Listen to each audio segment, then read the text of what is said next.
Happy Monday, guys! So I'm back to read 2 more chapters in the book. So we are now on chapters 9 and 10 today.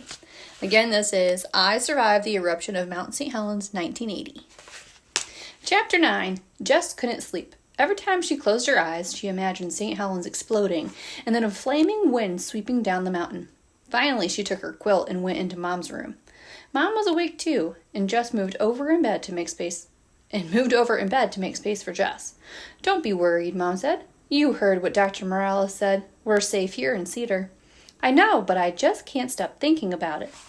I can't either, Mom said, but I think we need to put it out of our minds. Maybe Dr. Morales had just watched too many disaster movies. Jess smiled. That part about the snakes was a bit much. Mom giggled a bit. But do you really think St. Helens is going to erupt? Jess asked. Could that actually happen? Mom turned toward Jess. She moved closer so their noses were almost touching. Whatever happens, you and I will make it through, like we always have and like we always will. Mom said the words without a shred of doubt. Jess looked at Mom. She still needed to tell her about the camera, but suddenly Jess was so tired.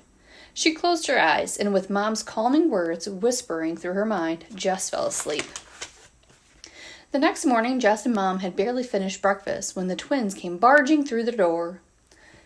We're in the newspaper, Sam cried. You are? Jess said with surprise. Not us, Eddie cried. St. Helens. They held up the Seattle paper with a headline screaming out from the front pages. Mount St. Helens awakes. Jess couldn't believe that their mountain was on the front page of an important paper like the Times. At school that day, their teacher, Mr. Daly, canceled their fractions quiz. Instead, he gave them a lesson about volcanoes. He explained that the earth was like a big ball of candy, with different layers. The outer shell was the crust, and it was about 18 miles thick. Underneath was an ocean of fiery molten rock. In some spots where there were cracks in the crust, and that's where volcanoes formed. Jess was shocked to learn that there were 1,500 volcanoes around the world that could be active, and 14 of them were right in the Cascades. How did she not know any of this? None of the kids in the class knew. On the blacktop, nobody wanted to play kickball. They all nervously eyed the mountain, which rose up in the distance. Kids gathered around as Sam repeated Dr. Morales' story of Mount Pelée. He explained about the warning signs, the rotten egg stench of sulfur gas, the mudslides, and of course, the pit vipers. He told them about the fiery hurricane wind that swept down the mountain. The kids listened with wide eyes and slack jaws. This story was way better than the legend of Skeleton Woman. On Tuesday, Missy saw a garter snake slithering through the grass behind the blacktop. It's a pit viper, she screeched. Other kids freaked out too. It took Mr. Daly the rest of the recess to calm them down and to convince them that there were no pit vipers in Washington State or anywhere in the United States. Over the next few days, the police set up roadblocks on Spirit Lake Memorial Highway. They wouldn't let anyone within 10 miles of the mountain, not even loggers. The whole town seemed to be holding its breath, waiting for something to happen. And then, on Friday, something did. It was near the end of the school day, and Jess was gathering her notebooks for dismissal. Suddenly, a loud boom rattled their desks and sent Mr. Daly's coffee mug crashing to the floor. 21 heads turned and stared out the window. They had a perfect view of St. Helens rising up over the ridge. It didn't look peaceful anymore. Pale gray smoke was gushing out of the top. It's erupting, Sam cried. Chapter 10. But the loud boom and gush of smoke wasn't an eruption, not a real one. Dr. Morales explained this to them that night when he stopped by the diner. Mom was behind the counter, and Jess and the twins were at a booth, munching on french fries and trying to focus on their homework. Mr. Rowan was running late, and Mrs. Rowan was still with the twins' grandmother. They were happy to see Dr. Morales walk through the door. He'd been working on the mountain all day and was heading back to his lab in Seattle. Here is a picture in the middle of the book. You can kind of see where everything is at in the Cascades. I had to come by for another piece of that coconut cake, he said. Mom and Jess and the twins joined him in a booth, and he explained that What they'd seen and heard from their classroom earlier was called a steam explosion. And that's all it was, steam mixed with a little bit of ash. In a true volcanic eruption, he went on, the smoke is steel gray or black, and it lasts for many hours or days. The smoke today had billowed up for just a few minutes and then turned white and disappeared. The mountain had been peaceful ever since. A steam eruption is like a volcano burp, he said. They all laughed, but Dr. Morales wasn't totally joking. It's another warning sign. Nobody should doubt that St. Helens is wide awake and getting ready to erupt.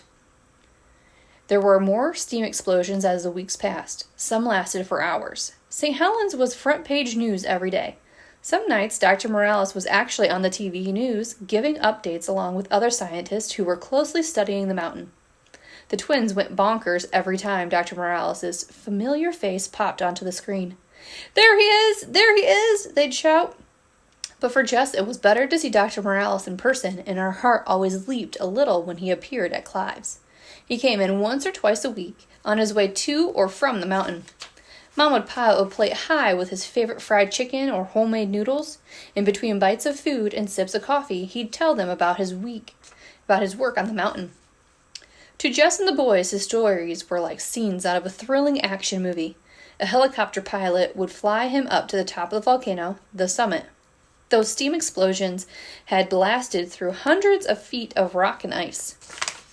There was now a huge crater on the summit. It was thousands of feet wide and hundreds of feet deep. The helicopter would hover over the summit, and Dr. Morales would hop out. He'd scoop up ash from the crater and gather samples of the gas seeping out. "You actually go into the crater?" Eddie asked in astonishment. "I go to the edge," Dr. Morales said. "I can only stay for a few seconds because it's so hot, and I have to get away quickly because if a steam explosion happens while I'm there, well, you'd be toast," Sam said. "Sammy!" Mom scolded. But Dr. Morales laughed. "Actually, I'd be boiled," he said, picking up a floppy yellow noodle. "I'd end up looking something like this." Of course, the twins loved that. Sam told the kids at school all about it on the blacktop the next day. Missy looked like she might vomit. But as the weeks passed, Dr. Morales often seemed troubled when he came into the diner. He was still his warm and friendly self, but he looked weary. Studying an active volcano wasn't all helicopter rides and daredevil stunts. There were endless hours of sitting around and watching for changes. There were nights trying to sleep in a freezing tent, with 30-mile-per-hour winds ripping at the sides. And there was the frustration of not having any clear answers.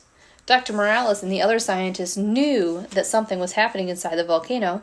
There were many warning signs. That big crater on the summit was growing. There were massive cracks and bulges on the north side of the mountain. But none of the scientists knew for sure what exactly those clues meant. Was the volcano about to erupt? Would the eruption be violent? Would there be a warning?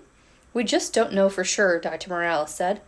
Meanwhile, the mountain quieted down, and some folks in Cedar started to question whether the mountain was really going to erupt after all. Even some scientists admitted that it was possible that St. Helens could go back to sleep. At Clive's, people grumbled. Loggers were impatient to get back to work. Cabin owners wanted to check their properties. Fishermen were itching to get back to their favorite streams. By the middle of May, the steam explosions had stopped. More and more people were becoming convinced that the danger had passed. On the blacktop, kids got tired of talking about the volcano. Missy even started up about Skeleton Woman again. One day, Jess and the boys were tossing a ball around when Missy came stamping up to Jess. "You know, I never saw the proof." "Proof of what?" Jess asked. "Skeleton Woman's shack," she said, crossing her arms. Jess rolled her eyes and the twins groaned. Not this again. Of course she and the twins had told all the kids about being in the cabin when the earthquake happened. "There was nothing there," Eddie snapped. "But you promised you'd take a picture," Missy said. "She tried," Sam said. Eddie and Sam started bickering with Missy, but Jess was no longer listening, because all she could think of now was Dad's camera. With all the excitement over the mountain, Jess had managed to keep her mind off the fact that she'd lost Dad's prized possession. She hadn't even told Mom yet. How could she have been so stupid? Why had she brought Dad's camera into the forest? What would Mom say when she realized it was missing? Tears flooded Jess's eyes. She turned and ran off the blacktop to a quiet spot behind the jungle gym. Sam and Eddie came to find her. "What's wrong?" Sam said. Jess kept her head down so her hair would hide her tears. "That Missy," Eddie fumed. "No," Jess choked, wiping her face. "It's not her. It's my dad's camera. I just can't believe I lost it. My mom is going to be so upset. Dad's camera wasn't just an expensive piece of equipment. It was part of Dad. And now it was lying in the dirt in that leaky cabin." "We'll go find it," Sam said. "We will," Eddie said. "How?" Jess said. The twins looked thoughtful. "We'll figure out a way," Eddie said. Then he held out his hand. Sam put his on top. Jess hesitated, but then she put her hand on top of Sam's. They leaned together so that their foreheads were touching. "All for one," Eddie and Sam chorused. Jess took a breath. "And one for all," she answered. And when she felt ready, they walked together back to the blacktop. All right, guys.